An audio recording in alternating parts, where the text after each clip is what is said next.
தேடுகிற எந்த ஒரு ஆத்மாவும் கர்த்தர் எப்படி தான் இருக்கிறார்? நல்லவராகவே இருக்கிறார். புலம்பல் புஸ்தகம் 3ஆம் அதிகாரம் 25வது வசனத்தில் எழுதப்பட்டிருக்கிறது, The Lord is good to those who wait for him, to the soul who seeks him. கர்த்தரை தேடுகிறவர்களுக்கும் கர்த்தரை எப்படி தேட வேண்டும்? முழுமையாய் தேட வேண்டும். அது மாத்திரம் முதலாவது அவரை தேட வேண்டும். அல்லேலூயா. நம்முடைய வாழ்க்கையிலே முதலாவது கர்த்தரை தேட வேண்டும், முழு இருதயத்தோடு அவரை தேட வேண்டும். அது மாத்திரமல்ல, கர்த்தருக்கு காத்திருக்கிறவராய் காணப்பட வேண்டும். கர்த்தருடைய பாதத்திலே காத்திருக்க வேண்டும். ஆமென்.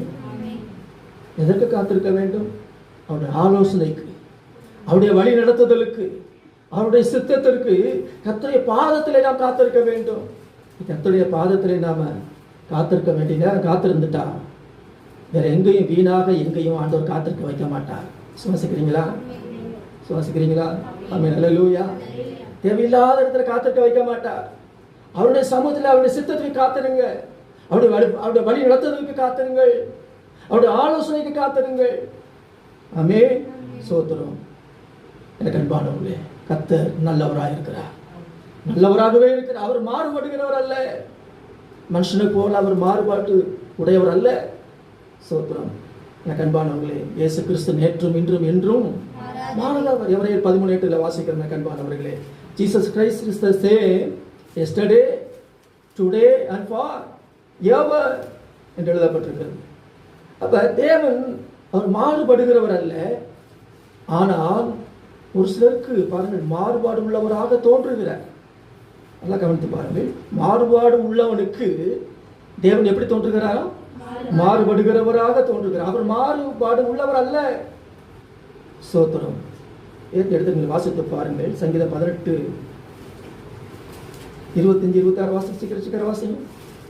எங்கே? 18ஆம் சங்கீதம் 25 26. தயவுள்ளவனுக்கு நீர் தயவுள்ளவராகவும், உத்தமனுக்கு நீர் உத்தமராகவும், புனிதனுக்கு நீர் புனிதராகவும், மாறுபாடு உள்ளவனுக்கு நீர் மாறுபடுகிறவராகவும் தோன்றுவி. அவர் மாறுபடுகிறவர் அல்ல. ஆனால் ஏன் மாறுபடுகிறவராக, யாருக்கு மாறுபடுகிறவராக அவர் தோன்றுகிறார்? மாறுபாடு உள்ளவனுக்கு.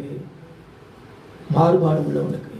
கர்த்தரை விட்டு விலகுறாங்களோ, கர்த்தரை விட்டு அவருடைய சமூகத்தை விட்டு யார் விலகி தூரம் போகிறார்களோ அவங்களுக்கு ஆண்டவர் எப்படிதான் தோன்றுவார்? மாறுபடுகிறவராக தோன்றுவார். ஆகவே don't take deviation from God in your life. கர்த்தரை விட்டு ஒருபோது விலகிறாதீங்க. ஆமென். சில நம்ம ரோட்ல போகும்போது